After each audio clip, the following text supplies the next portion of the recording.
Coimbatore is the 9th city in India that we are doing the Festival of Australia. The Festival of Australia brings together two of our flagship sectors. As you're well aware, India and Australia have probably one of the strongest bilateral relationships, and this brings together two of our flagship sectors in trade.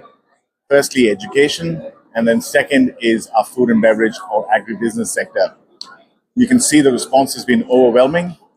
Plenty of people have already started walking through the doors, and we've still got 5 hours left.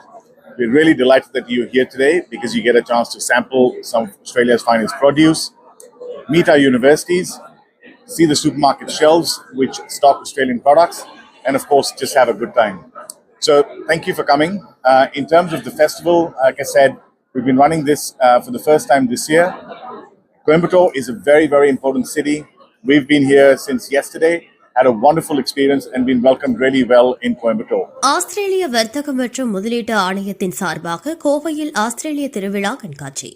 Australia நாட்டில் சிறந்த கல்வி மற்றும் தொழில் வாய்ப்புகள் இருப்பதாக ஆணையத்தின் தலைவர் விக் சிங் தகவல்.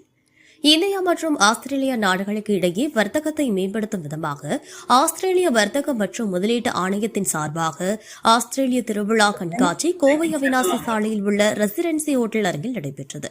இதில் ஆஸ்திரேலியாவில் உள்ள பல்வேறு கல்வி நிறுவனங்கள், பல்கலைக்கழகங்கள், உயர்தர உணவு மற்றும் குளிர்பான தயாரிப்பு நிறுவனங்கள் கலந்து கொண்டன. கண்காட்சியில் கோவை மட்டுமின்றி அதன் சுற்றுப்புற பகுதிகளில் இருந்து ஏராளமான மாணவர்கள், வர்த்தகர்கள், ஆலோசகர்கள் என பலர் கலந்து கொண்டனர். இதில் கலந்து கொண்ட பார்வையாளர்கள் ஆஸ்திரேலிய நாட்டின் கல்வி மற்றும் தொழில் சார்ந்த பிரதிநிதிகளுடன் நேரடியாக கலந்துரையாடலில் ஈடுபட்டனர். இதுகுறித்து ஆஸ்திரேலிய வர்த்தக மற்றும் முதலீட்டு ஆணையத்தின் தலைவர் விக் சிங் கூறுகையில், ஆஸ்திரேலியாவின் கல்வி மற்றும் உணவு வகைகளில் சிறந்து விளங்கும் 3வது கட்ட ஆஸ்திரேலிய விழாவை கோவையில் நடத்துவதில் நாங்கள் மிகவும் மகிழ்ச்சியடைகிறோம். இந்த விழா இந்திய மாணவர்களுக்கு எதிர்காலத்திற்கு தயாராக இருக்கும் கற்றல் வாய்ப்புகளை ஆராயவும், குடும்பங்கள் மற்றும் உணவு ஆர்வலர்களை ஆஸ்திரேலியாவின் பிரீமியம் தயாரிப்புகளுக்கு அறிமுகப்படுத்தவும் வாய்ப்பளிக்கிறது. உலகத்தரம் வாய்ந்த பல்கலைக்கழகங்களையும் ஆஸ்திரேலிய உற்பத்தி பொருட்களுக்கு அதிகரித்து வரும் விருப்பத்தையும் காட்சிப்படுத்துவதன் மூலம் இந்திய மாணவர்களுக்கும் நுகர்வோருக்கும் ஆஸ்திரேலியாவின் சிறப்பு மற்றும் புதுமையின் உண்மையான சுவையை வழங்குவதை நோக்கமாக கொண்டுள்ளதாக அவர் தெரிவித்துள்ளார்.